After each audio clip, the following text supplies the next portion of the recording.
Hello and welcome back to Let's Go, and today we are going to be unboxing the Echo Show 3rd generation, and this is the one that actually is meant to follow you around the room.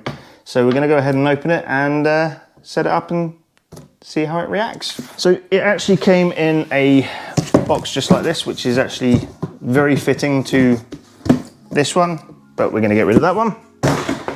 And it also came with a strap, which I've already broken off. So this comes with a rotating screen with manual tilt.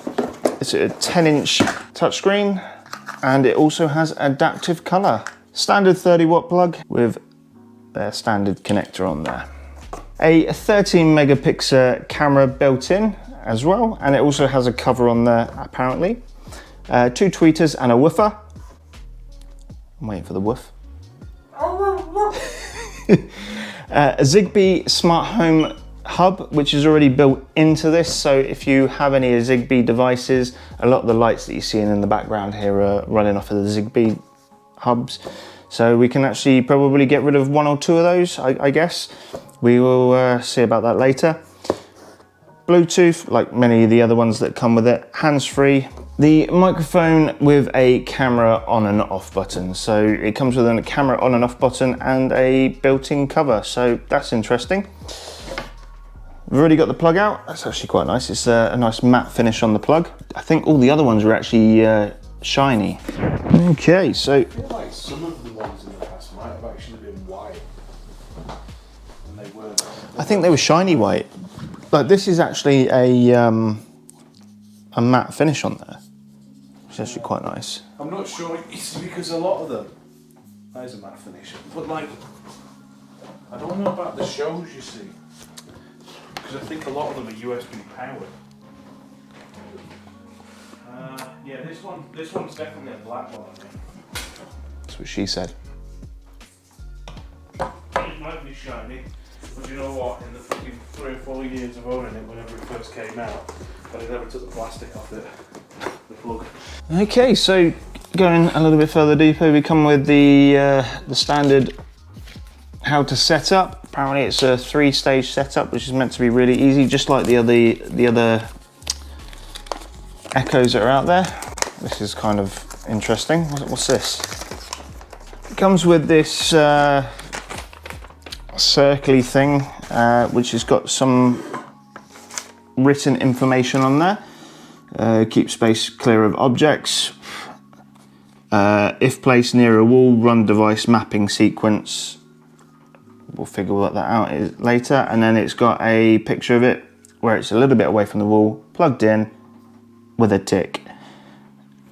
Considering that this is meant to be 99% recycled materials in the packaging and the actual device itself, I'm pretty sure this is a bit of a waste of those materials. So well done Amazon on that one. I kind of understand that you're going the eco route, but why put useless information on a big bit of paper like that, which is going to go in the bin. And then you've got your important information that most people won't read either. So let's go over there. We're going to pull out the device itself, and we've got inside the box there a nice little holder for it. Nothing else in there, it's just the base and the actual cardboard box, so we're going to pull that to the side. I find that really odd. Like, that's always bothered me, that. Why is the fucking plug white when the Alexa's black? Yeah, I don't get it. Like, aesthetically, that is fucking annoying. There is no need for that. And I'm pretty sure they did that on one of their others as well. I can't remember if it was a black plug white Alexa or if it was a white plug black Alexa. Like, you should just colour match. Yeah, so I actually agree with that. I think that they should colour match it, but what I think they're doing is they're anticipating more people buying the white one, which is kind of, I don't get it, because I think most people would buy the black one. And I think because they're going eco-friendly, they're just doing one plug for everything. I like the white one, but my problem with the white one is when you've got kids around, it gets dirty. Like, they stick their fingers all over it. The screen's already a mess on the other Alexas, you know? The black one you can hide a lot easier, yeah, regardless of wherever it is. The white one's going to stick out like a sore thumb. Yeah, I always liked nice. Like, even the Sonos white over there, I think I'd rather have had that in black. Like I also think like black often looks a lot more sleek, you know? Yeah, it doesn't. I think with gadgets, there's a fine line, isn't there, between sticking out like a sore thumb and just fitting in with the surroundings. And I think black always fits in with the surroundings because it's always neutral. Yeah. White's neutral, but in a different way. So we've got the device here itself. This is actually quite a heavy bit of kit. It was quite surprising though. Like it spins freely on the base, and there's your tilting function. That is a manual tilt, but apparently it does follow you around as well. So when we get that plugged in, it should engage the motor and follow you. Bit of plastic on the bottom there. Oh, we love plastic. Not. Why do they need to put plastic there? You know, they could have easily put the material that they put here on there. But anywho, let's go on to the next bit. It's got like a rubbery base on the bottom there, and it looks like you can actually hide a lot of the cables under there as well. And now I've taken the plastic off. It doesn't move around a lot, but it, you know, if kids are playing with that, they're still going to be able to wobble that. So it is the charcoal fabric. I've noticed as well, it does have a 360-degree pivot, but it locks out at both sides. So it's like, if we go round like that, it's locking out. So it's not quite 360, I would say 345-degree angle that it'll pivot round, and then it'll lock out. So that's actually quite cool. That most of the time, it's not going to need 365 degrees. Most of the time you're going to stick it in a corner anyway. 100% recycled aluminium apparently, and also 100% recycled fabric on there as well. I have seen people, or at least I think, yeah, sort of placing their Alexas on their little like food islands. You know, so... yeah, that would be cool. Yeah, so like 360 would definitely be handy there, where you're sort of moving around the island. Maybe you're preparing food and you... So it kind of locks out there.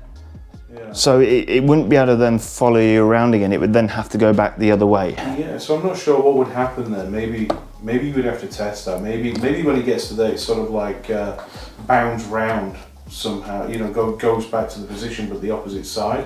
But that would seem silly. Like, surely it wouldn't take much just to make it 360 pivotal. But it's actually, it feels smooth. It doesn't feel clunky. Let's see what the screen's like. It is a 10-inch screen, so we'll pull off this fabric here. There we go. So a nice big 10-inch screen.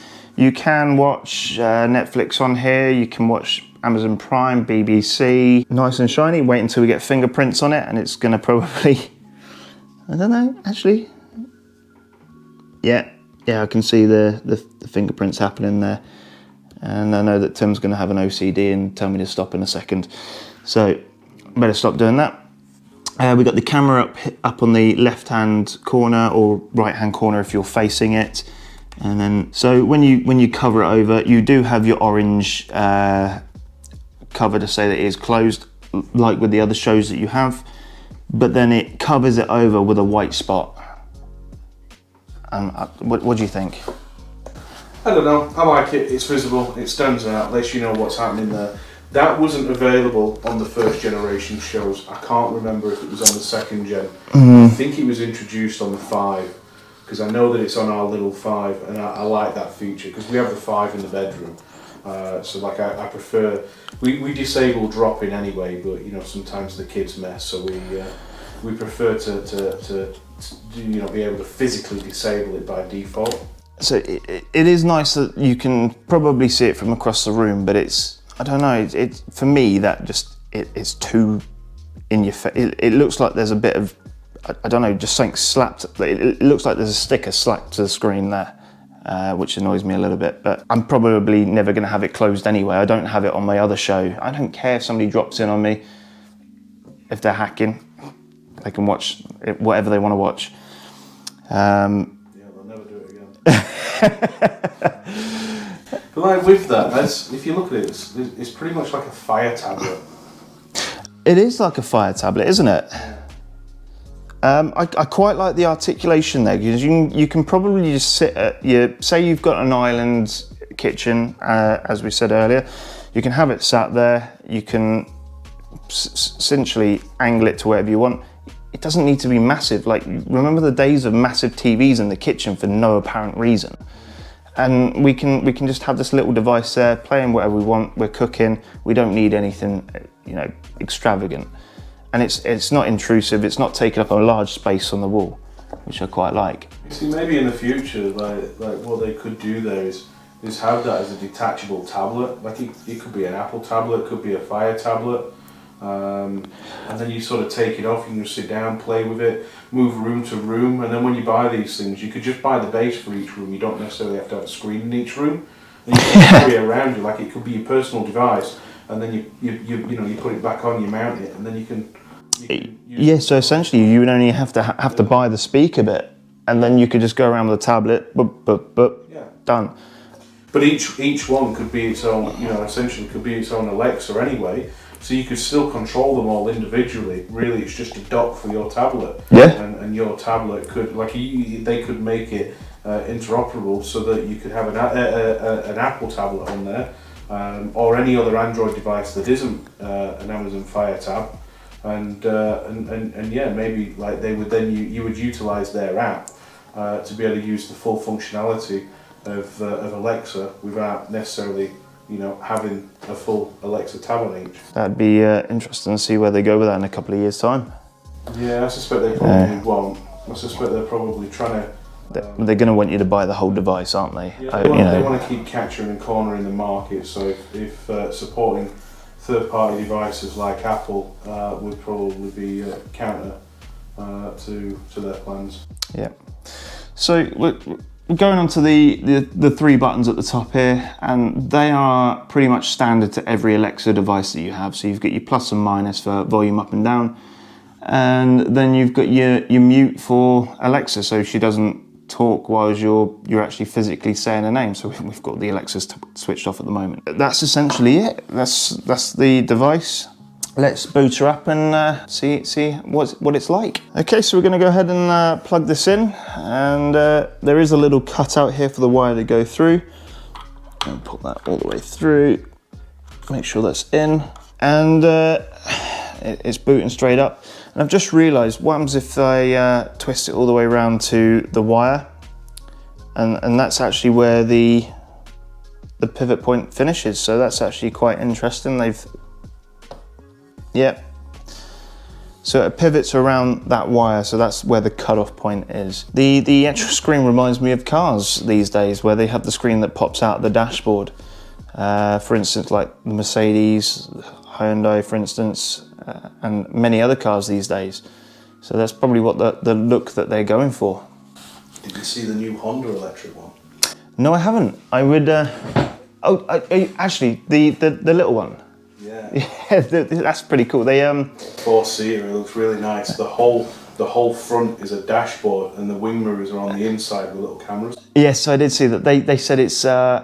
Somebody said it's retro, and they go, it's not retro. It's new. It's modern. I think it looks retro modern. I think it's cool. When I saw it, I thought, yeah, they're not going to release that. It looks like a concept, and I was like, oh fuck, they are releasing it. I am disappointed though that the range on it is a shocking range. But that's because it's typical Japanese. They don't care about electrics at the moment. Okay, so it's now booted up, and I can actually feel resistance in the hub now, which is a good sign that the motor's working. And okay, so we've got hello, and we've got some information, and we're just going to go, yes, that's me. It's not really me. Yeah. And oh look, loading screen. So are we in Europe? Well, that depends on who you talk. Greenwich Mean Time, London, United Kingdom. Continue. So apparently Amazon think we're still in Europe. Well, technically, geographically, we are still in Europe. We're just not in the EU. Technically. Okay, so there's some sensitive information on the screen that we're not going to show you, but this is where it prompts you on your address. So we're going to click the right one. Okay, and now it's telling us which room is this going in. So which room are we going in? It's going in the kitchen. We've got kitchen, kitchen landing, living room.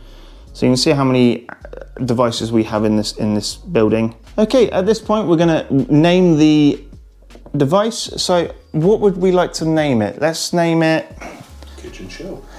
That's really interesting. They've split the keyboard there so that you can basically hold it like a proper controller, I guess. You know, my OCD's killing me right now. You need to capitalize the K and the S in there.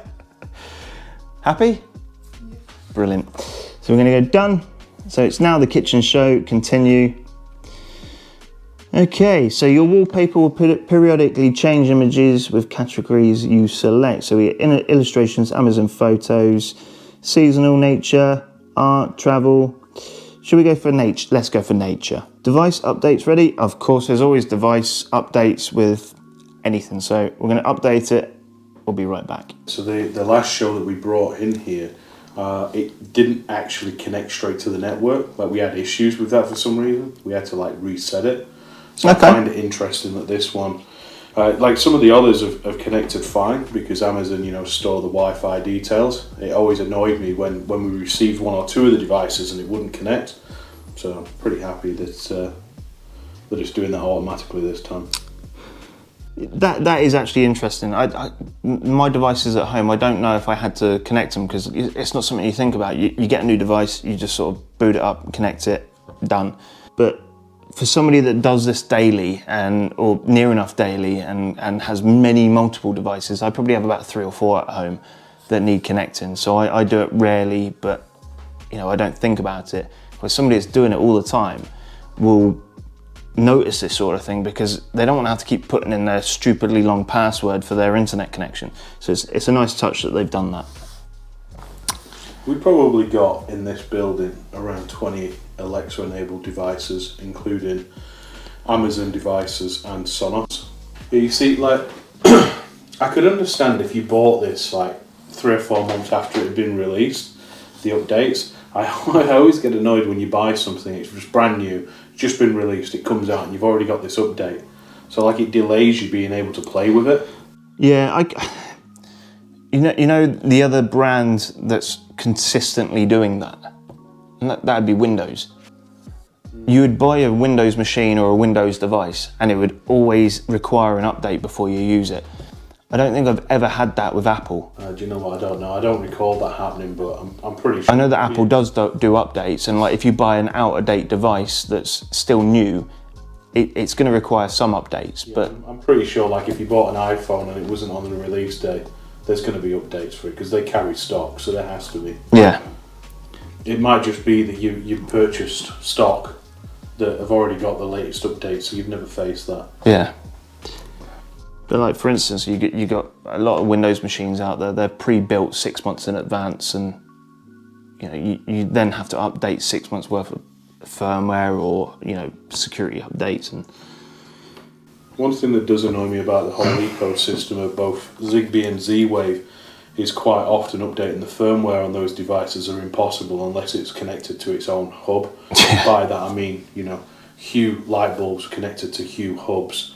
IKEA light bulbs and whatever connected to IKEA hub, and if you connect them to a third-party hub, often they don't support updating over the air for their updates, and that can be problematic. Like I've got some Z-Wave devices that don't connect with the Homey automation system that need updates. Maybe it's for security or like they don't often do firmware updates. I've had devices I've had for like 3 or 4 years, maybe even 5 years. Never had a firmware update come out for it, but when a firmware update does come out, a lot of these hubs don't fully support it, and that's due to the manufacturers sort of keeping their proprietary systems kind of locked down. If you look at like Fabaro, for example, you can update Fabaro through their ecosystem, but trying to update it through like smart things, maybe you can now, but the last time when I checked, it was not possible. I think we're in a time now where we need to stop thinking about proprietary things and make everything standardized. One, it cuts down on e-waste. There's a big thing at the moment where you've got Apple and all these other companies that are cutting down on packaging and cutting down on this, that and the other. And it's all about e-waste. And it's not really about e-waste, it's about offsetting their own CO2 emissions to another company that has just started up that don't have these CO2 emissions. So having these protocols like Zigbee and Z-Wave is supposed to try and cut down on that. It's supposed to make them interoperable amongst all systems, but that often isn't the case. I know that SmartThings does support firmware updates of some devices that are not their own. And I know that for a lot of the devices that you buy is to make your home more efficient and to cut down on waste in society and cut down on your electric and your usage. But like, you want to be able to do that not just from your home point of view. You want to be able to do that from actually buying the physical product as well. Have you seen Norway's policy on electric vehicles recently? So they've so in the UK we've actually got a policy by 2030 that we can't actually sell any new petrol or diesel vehicles. Let's continue. We'll continue in a second. That we can't buy any new petrol or diesel vehicles by 2030. This doesn't mean you can't buy petrol or diesel, you can buy second hand, but it's all going to be electric vehicles. Norway have actually introduced it for 2025. So in 5 years' time, they will not be able to buy brand new petrol or diesel. Why are we not doing that? What? Like, it can be done tomorrow. Why are we not doing it? Rich hands and rich pockets. Exactly. So we've now had the update and we booted up. So Echo Show can help you monitor your home, allow members of your household to stream this Echo. We all know that with multiple other Echoes. Do you want to enable that? See. So we're going to enable that. All set. The Echo Show will appear as a camera in your Alexa app. Go to devices, cameras in the app to try a live view. To customize camera features, go to settings on the device. So, okay, done. Oh, okay, so it looks like it centered itself there. So let's come around here. Where is your Echo Show placed? This will help set the best range of motion. So it's not in its final home at the moment, but we're going to move that later. But we'll have a play with it at the moment. So as we are on a table that we can sort of walk around, let's put it on an island. Preview how far your device will rotate as the screen moves. Make sure you can see it from different places around the room. So we're going to go preview. Okay, so I guess this is where it's going to be scanning.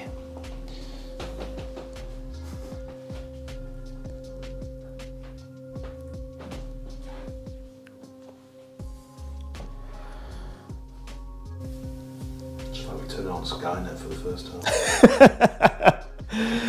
When they put legs on that, I think it'll be scary.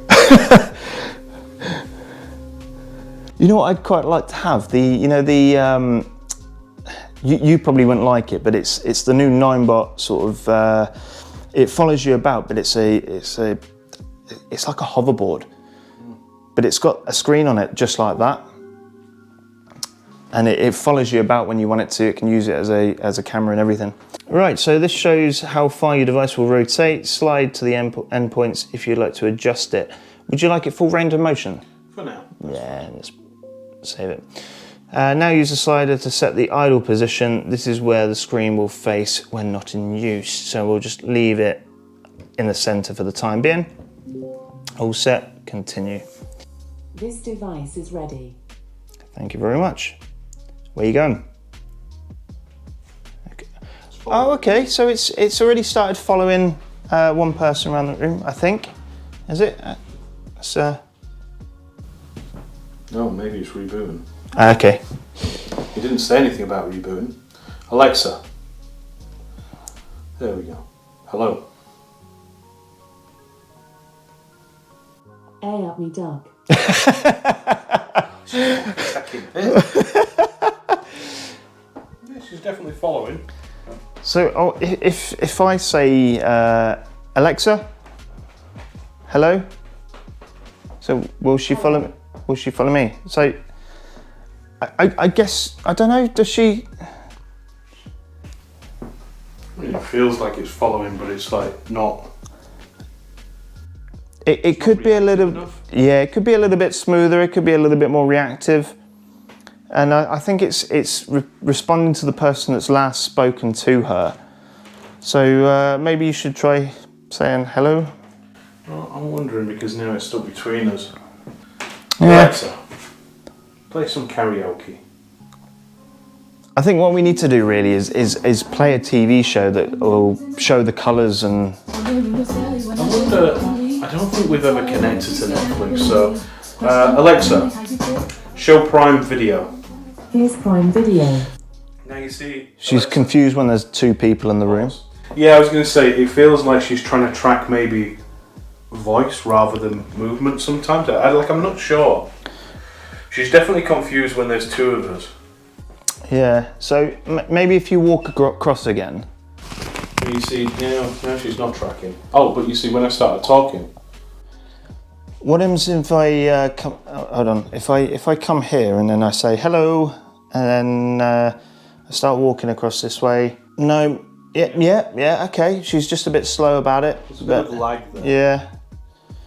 So what happens if we move over here? She's gonna think, okay, so you're not moving, but then it still goes back to you for some reason. There's gonna need to be some sort of long-term scenario here, isn't there, where... I don't know, I could see like the voice recognition and maybe body and face recognition will improve over the years. I forgot to mention this before. There is sort of a hole here for the microphone for front facing. There's two at the top there and there's one behind. I don't know if that's one microphone in there that's doing all of that, or if there's like 4 separate mics. But it seems like that the Alexa is actually following the voice on there. So if I come around here, is she gonna follow me around? No. No, she likes the chunk. Apparently she likes the biggest object in the room. So Alexa, center.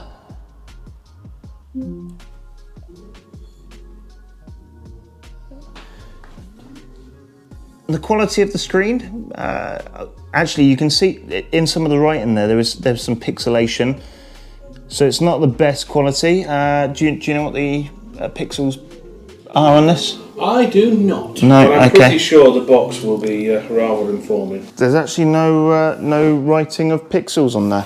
So that's kind of a cool device to have around the house. I don't know if it's going to be just a novel thing, if it is the first generation of its kind in terms of the articulation that it does. Will that improve with more firmware? Will that improve with later devices? We don't know. This is at the moment is $239.99 at the moment on Amazon. That is UK money. I don't know what it is in dollars. Do you reckon it's worth the money? Well, I'm pretty heavily invested in Alexa and all of their devices. As for whether this is worth the money, I don't know. I'm just gonna have to play with it and see. But I don't think it's a massive expense. If you're a family on a budget, then it's probably rather extravagant and maybe not worth it. But the bigger screen and being able to watch films on it much easier than something like the Show 5. Yeah, maybe it is, maybe it isn't. But then again, you can get like an Alexa-enabled TV now for, I think £500-600. I'm pretty sure I saw one the other day. Or you can just buy a £45 plug-and-play device and you're done. So stick the fire in there. But I think it's a cool device. Would I have it in my household? I probably would. There is sort of some pixelation on some of the screen here that you can see. Realistically, you're probably going to be standing up doing other things while you're watching it, so you're probably not going to notice that. I think the human eye only has about a 720p resolution, so anything more than that, it's just kind of a bonus, really. It's a cool device. I think the swivel might turn out to be a novelty. We don't know how long that's going to last either. Maybe if we have it in a corner somewhere where it's only got like a 90-degree maximum, or maybe even 180-degree maximum sort of swivel point, that would make the motor last a lot longer. It feels premium, feels like quality materials. I'm a little bit disappointed with the fact that they say it's 99%, or that they have all this renewable materials put into it, but then they add stupid stuff like that bit of paper. Like, they don't need that. They could have added that in the book, maybe, or, you know, given us a QR code that we could scan and read the information from there. Who needs paper anymore? If anything, just a simple leaflet that shows you how to plug it in and turn it on. Maybe a little bit of troubleshooting, but the whole manual and everything else that's there could just be on screen as it boots up, you know? Yes, it could do. The articulation on up and down is manual, but it's quite nice. It's got a firm feel to it. It doesn't feel clunky or too loose. So, what do you guys think? Leave your comments down below, and if you like more of these videos, please let us know, and we'll see what we have in the future. Please leave a like, consider subscribing. It helps us out a lot, and we'll see you in the next one.